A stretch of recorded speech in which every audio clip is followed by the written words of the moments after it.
Dear guests, welcome back. I hope you're having a fantastic time so far here at the Finance Magnates London Summit 2023. Please take your seats as we're about to start our next exciting session, a fireside chat on digital wallets, here to stay or a trend to fade. Let's give a warm welcome to our moderator, Sandra Mianda, founder and CEO at Paypr.work, and David Tirado Blanco, VP Global Business Development and Commercial Operations at Revolut. Sandra and David, the stage is yours.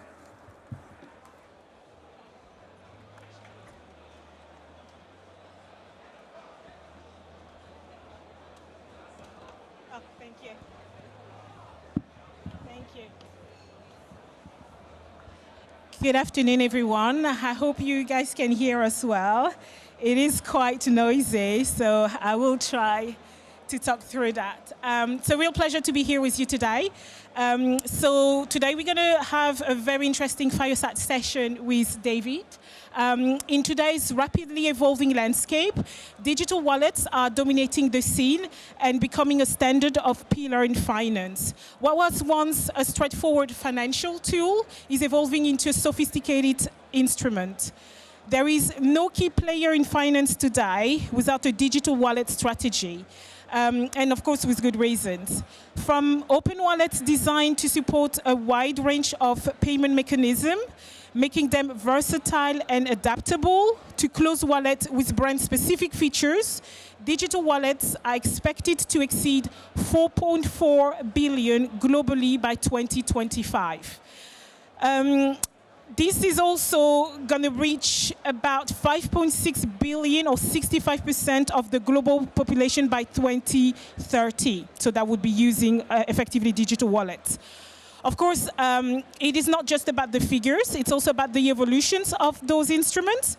The technology is one of the driving force propelling this transformation, but it's also blurring the lines between the mobile wallets and the diversity of instruments that are available today on the market. So I'm delighted to welcome today David Blanco. Good afternoon, David. Before we get going into the questions, let me give you a quick introduction. David joined Revolut in 2020 to lead business developments and strategic commercial partnerships. He became an ExCo member in 2021 and a partner in 2022. He's responsible for driving the company's profitability, P&L, and commercial partnerships. Before joining Revolut, he worked in telco and tech for 15 years, holding leadership positions in strategy, product, digital, and growth across Vodafone and Motorola. He co-founded Vodafone Smart Tech, which is a consumer Internet of Things division, and owned all the commercial activities and P&L, leading the Vodafone business development in the Americas.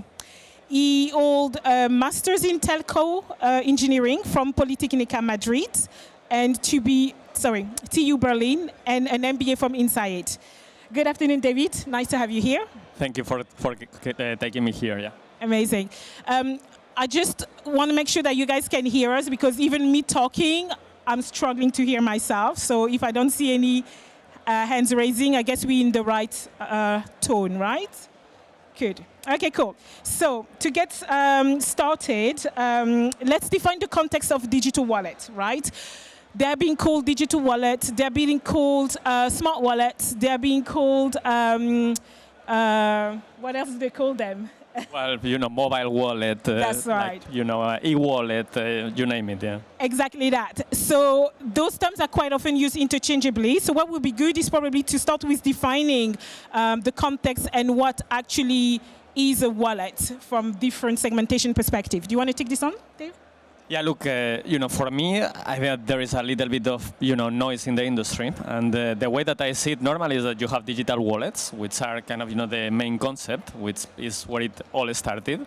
And then you started to see a subset of these digital wallets, which is what I call the mobile wallets, right? So when you put, these, e-wallets or these digital wallets that before you used to, trade in e-commerce sites on the web and so on, to put them in your mobile and then becoming an extension of effectively your wallet. And People talk also about the smart wallets and so on. For me, they are a bit like the same thing. And given the different type of wallets that are today, I think that all the concepts are a bit mixed. So for me, I think today, longest story short, is really digital wallets, and mobile wallets are a bit of a subset of them. Yeah. Awesome. So to support this, let's look at a visual. So essentially, let me just probably. Yeah, let's move a little bit. Yeah. Okay, cool. So yeah, to support what David was essentially defining in terms of that ecosystem today, this is a very simplified view in terms of whether you're looking at the actual functionality of the instrument from an actual technical design. They tend to be grouped in those 5 different groups. So you've got the open wallet, the semi-closed, the closed one, of course, the crypto and the Internet of Things. Now, the open wallets are, by their name, the wallets that essentially support use case where they can be used across multiple channels with multiple instruments, not being essentially ring-fenced to a particular instrument or a particular merchant. The closed wallets are the opposite, right, by definition. So this would be an ecosystem where those wallets are being designed to be used with a very selected range of merchants or case, and they tend to have probably a bit more penetrations in the market for many reasons than the open wallet. And the semi-closed will be, of course, everything in between. Now, over the last few years, what we've seen, of course, emerging as well is the wallet leveraging other rails, like the crypto, the blockchain technology, and kind of like spurring into a completely new propositions of their own, and likewise with the Internet of Things. But generally speaking, the wallets are designed to be used across the online and the offline channels. The point that you were making here, Dave, as well, in terms of the wallets essentially evolving to support many different use cases. So here we've got a very, non-selective criteria of some of the features that typically are involved in the wallet. But then that brings the questions to, at what point are they considered super apps, or what actually still qualify an ecosystem like this to be a wallet, if that kind of makes sense, if you want to take this on. Yeah, no, look, I think that, for me, the way that I see it is, as you mentioned, many areas have started as a closed wallet, as you say, one merchant, mainly with a loyalty focus. Key examples that I see are, apps like Starbucks, where you have like a card that you are prepaying and you can consume only on Starbucks, or, the example of Walmart in the US. Moving into open, of course, you have the examples of, Apple and Google, of course, that are open and you can use everywhere. And again, the way that I've seen the evolution of wallets is starting mainly with what I call basic payment functionality, like payment rails, right? Building it, with cards or A2A. I think that you have here P2P. And then the evolution that probably we have seen over the last few years is that, we have started to bring additional features and additional verticals into this, right? And sometimes verticals that were on different apps that have started to be consolidated, and using these payment rails that you have built in order to provide additional insights on financial management, for example, money health, where once you know what customers are doing and what are they using, then you can start adding functionalities to enhance their lives and enhance their experience. Therefore, you can offer investment products. And therefore, you can also improve the experience that they will have by consuming different services like marketplaces, right? So I see this as a little bit of an evolution from basic features like potentially card payment, loyalty, like in a phone, into additional services that enable you to do things better and quicker. Yeah. Yeah, no, completely. And so you said you talk about industry segmentations, and probably just to follow up on that, do you foresee, for any specific reasons, particular sectors that are probably more prone to capitalize and accelerate on the wallet? Yeah, look, I think that is a very good question. What I see is normally there are two key things that I think that are quite important, that are potential drivers for, as you say, the growth of the wallet segment in a particular sector, right? One of them for me is the engagement that that particular segment or sector has with the customer. So typical examples for me that have quite a lot of engagement are social media. So we have seen cases, of course, of WhatsApp trying to do certain things in certain countries, or also TikTok potentially. I saw a new feature that they released with balances, where they have a lot of engagement and they can leverage that in order to provide some transactional services. And then the second one is also the transaction value, and I define this a little bit as potentially the value of transactions that those sectors are doing with customers and the frequency. So of course you can see e-commerce as one sector where wallets are evolving quite well. We had the example of Amazon Pay, which some people classify as a closed wallet, semi-closed, it's evolving. But also I think that another one that I find super interesting is ride-hailing, for example. You have seen examples of, for example, Grab in Asia, which has evolved from, ride-hailing and, food delivery into potentially becoming a bit more into a payment space. So really, for me, sectors that I see there is a potential growth on this space. It's really social media, e-commerce, and ride-hailing are some that I see a lot of potential. Yeah.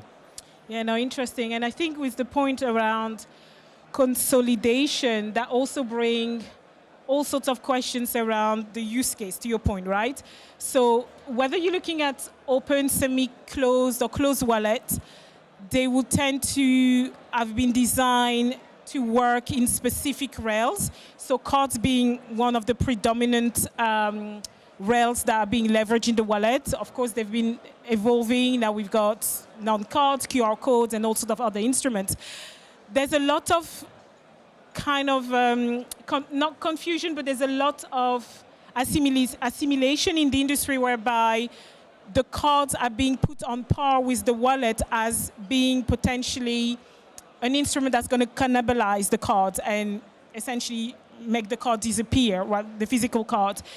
Is this a fair comparison? I mean, do you have any view in terms of that specific trends that we seem to see a lot of data popping up about? Yeah, no, look, I also see a lot of articles about the death of cards and so on that wallets are bringing. I think that it really depends on the context and on the country and the different conditions that you find, right? So if you have, I think, regions, for example, like Asia, where probably the payment rails and specifically card rails were not very developed, and then you started to get into wallets with QR codes and so on. I think that is very difficult to find, a significant space now for cards. But if I look at other areas like, the West, mainly like Europe, North America, where a lot of user or a lot of population like their cards, they are used to them, the experience is already really good with tap to pay and so on. And that what I see is that in these places I don't see cards disappearing at all. In fact, I feel that there is still a very important component about the physical nature of cards, like the fact that they are seen also as a type of fashion thing as well, and there is a lot of associated with physical. So I think that they will still have their space. There is always this talk about disappearance of cash, disappearance of cards. I remember reading The Future of Money, saying that a lot of books about future of money saying cash is going to disappear. I think it will have its space, especially like cards. I think that they will have their space as well. I don't think that they are going to disappear quite quickly. But for sure there will be additional things that will come as value for digital wallets in the places where cards are still going to have a relevant space. Yeah. Yeah, not really good. And I think that's quite a good leadway into the now looking at the wider kind of footprint of wallets. We tend, certainly here in the Western countries, to be very familiarized with the Amazon, the Google, the Apple, the PayPal, which in fact PayPal, Apple Pay were the pioneer, right, in terms of educating, right, the consumer to start utilizing that as a digital instrument. But if you look at the wider global perspective, there's a lot of domestic wallets emerging that are not necessarily led with cards, so they are account to account, kind of linked. They are leveraging technology, telco infrastructure, like in the Middle East, Africa, and so forth. So the different kind of dots there, it's data that were essentially gathered across a number of reliable sources within that space. And what that essentially tells us is that, as we know today, right, Asia's been the main great country adopting the wallets, but we're also seeing that the UK and Europe are fast kind of like tagging along and starting to really accelerate as well the ecosystems of propositions that they have within the wallet. So Asia is a very, very specific use case, and there's a lot of the names there, some that might be less familiar within this market space. Do you have any other thoughts on this specific image that you want to add? No, look, I think that for me, what has happened in Asia is very remarkable, right? So you see here 60%. I think that India and China are like, really, really impressive. I think that you mentioned 4.4 billion in 2025, right? I believe I saw also another stat that said that 69% of the wallet transactions in 2025 are going to come from only these two countries, China and India. So what I see also is that you have all these alternative payment methods popping up in Europe, which are going to be they are a bit more local. Bizum in Spain, Multibanco in Portugal, and Swiss in the Nordics and so on.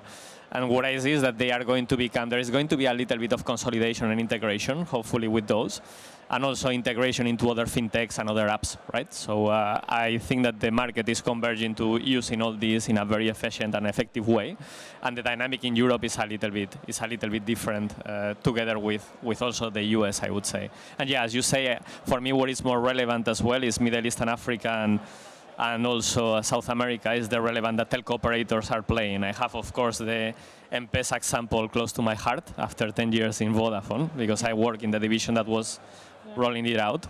But also, of course, you have other telco players like Tigo, which have been quite good in South America and so on. And different trends, but probably I would pair a bit, US and Europe. And I see that there is potentially a significant growth potential in these two continents to catch up Asia, where digital wallets are very prevalent at the moment. I like the grouping that you just made there. I don't know, anybody knows the service that Visa launched about a few months or so ago called Visa Plus? Raise your hand just to take a quick poll if anybody knows about that.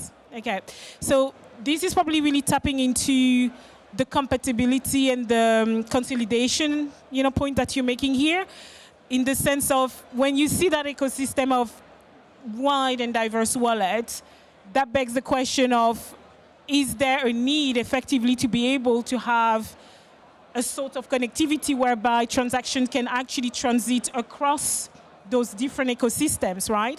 And so what Visa did recently was creating a new product called Visa Plus, Visa Services Plus or something like that.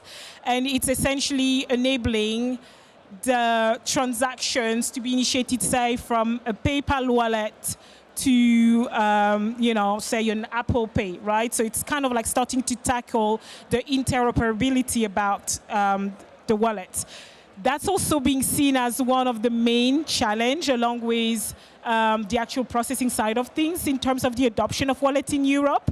Any perspective on that from you? No, look, I think that, again, that for me is quite interesting, because Visa Plus, I don't think that you even need kind of, a Visa card at all, right? So it's just in building the interoperability between, I saw Venmo and PayPal.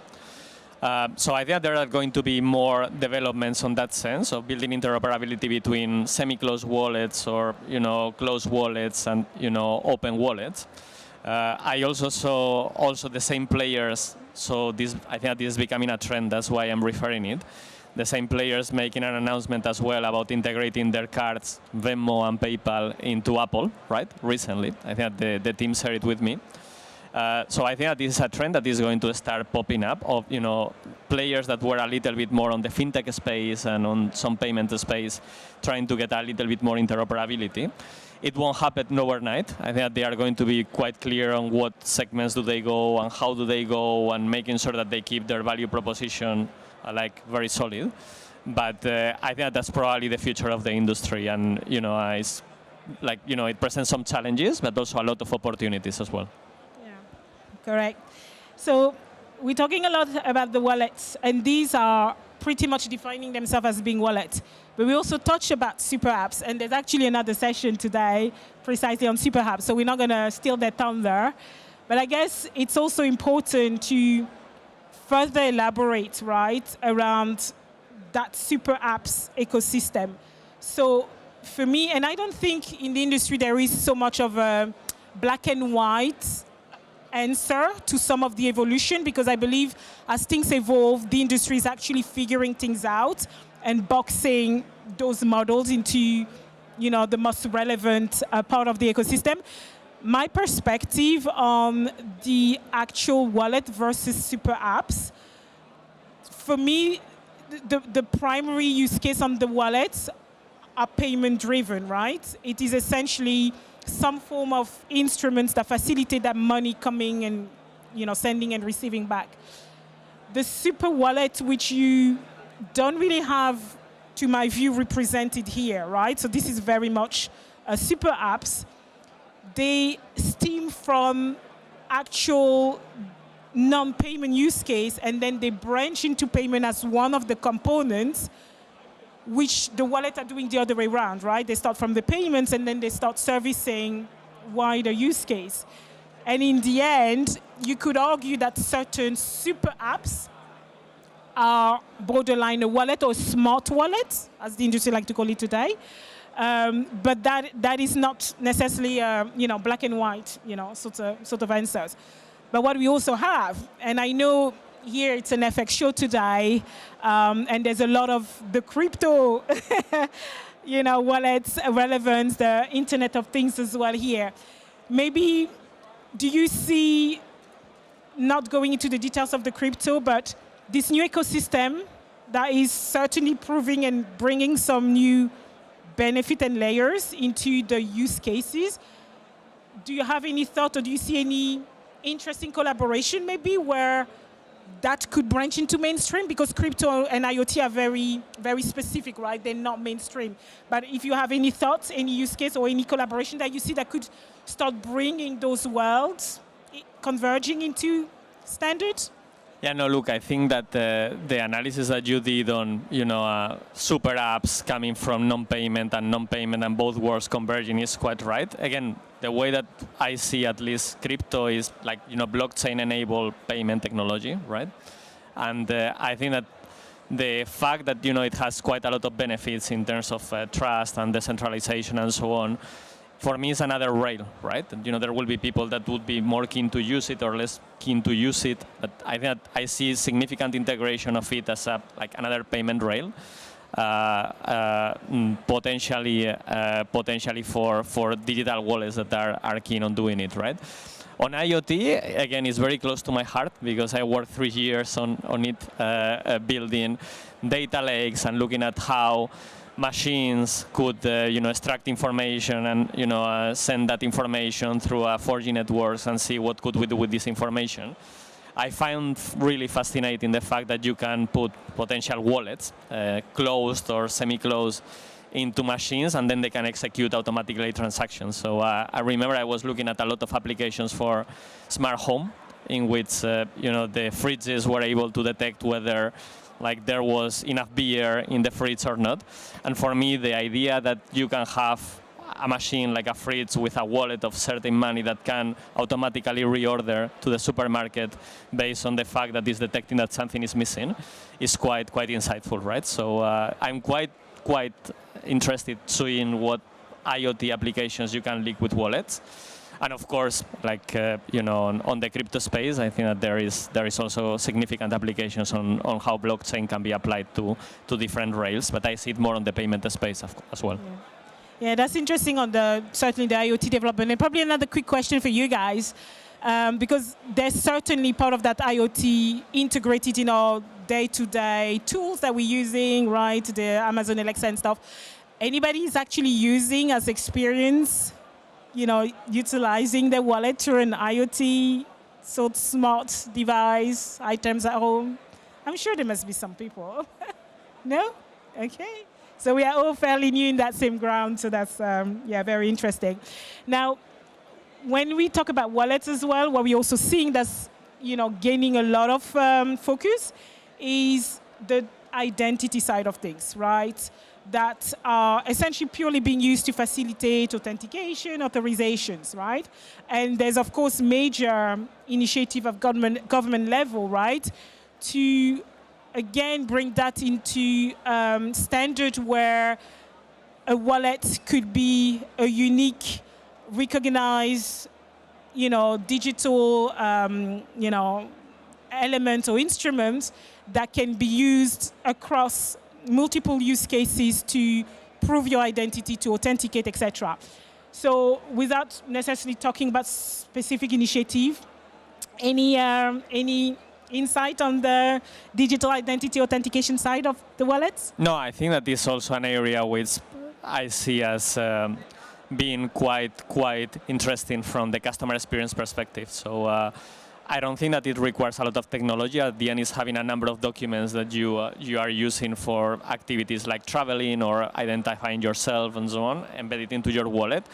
But for me, the key is that if they are recognized and there is a way in which it's standardized for recognition, it can really simplify life. So the fact that you can have your ID or your passport in your wallet, and you can really go into an airport and just, showing your, identity without having to carry the physical one, and, go through gates and get authenticated. It's super interesting for me. Yeah. Also, I was discussing this topic with some colleagues a few weeks ago, and one of the things that I find really disruptive for me is when I go to a retail store and I have to buy some alcohol, I have to give my ID. So as I'm paying with my phone, I would love that I can show my ID in my phone and then automatically recognize that I can acquire whatever I need. Yeah. Yes, sir. Yeah, no, that's I think a prime great use case, right? Where you can, beyond the actual hype of having certain instrument evolving to support interesting use case. This is essentially a way or a need today in the way the consumers are going about shopping or their daily life. That makes a lot of sense. And the industry is very much shaping to that, right? Where before we had products being developed and then forcing and trying to create a different habit from the consumer. What we're seeing today that are really prevailing is the consumer actually in control of that, right? A lot of the development, the shapes and the innovations are totally dictated by the consumer, showing and telling that this is the way, this is what they're looking for, right? Frictionless, etc.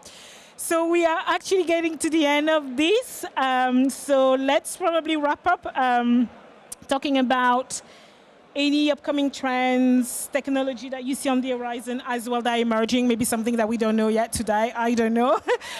Or just generally speaking, what do you foresee as being key challenges or accelerators in terms of the digital wallets in Europe or anywhere? No, look, on technologies, I think I don't like to talk much about technologies because I love to start from the use case and the customer problem that we are trying to solve. This is why this example of digital identity that you can talk about underlying technology, but for me there is a lot of use cases for customers that can really change with integrating this into the wallet.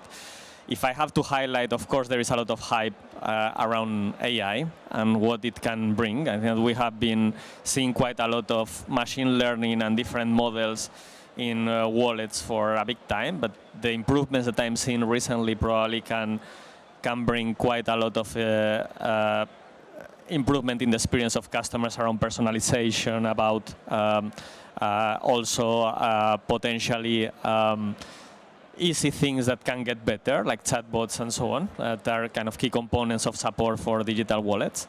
And then in terms of opportunities, I think that for me there is a big opportunity, which is to bring this convenience of use of having everything in one place to users, which is developing additional services in wallets or consolidating them. Also, in terms of new services, I see quite a lot these government-led services, like administrative tasks that you have to do with governments and so on, with digital identity and with the payment rails that you can integrate within wallets. And then I also see both a challenge and an opportunity, this trend of interoperability that you see between closed, open wallets, and also a bit more, I would say, intention of different players to try to build this interconnectivity, even with schemes like Visa Plus or others. And then finally, I think that, there might be some challenges as well coming from that, right? Like competition coming in, like big tech players that might kind of, grab quite a lot of, the experience fronting the customers and so on. But I think that there will be a space for all, definitely. Yeah, no, and I think totally, if I look back at the title of this session, which was Digital Wallet Here to Stay or Trend to Fade, I'd hope that we've answered that question, because without a doubt, they are totally not fading. They are expanding, they're consolidating, they're getting bigger, they support more use cases, and I totally think, to your point, AI, really interesting to see what else comes next. And also the point around government and regulations. We've seen in places like Latin America, when you've got the government actually at the forefront of leading an initiative to develop new instruments, the wonders that does, right, in terms of adoption. So I think that for me are the two areas that I'm pretty interesting to see unfolding further. So that's it for us. Thank you so much for having us. We are still around. If you have any questions that we haven't had a chance to answer, feel free to grab us. But thank you so much for attending. Cheers.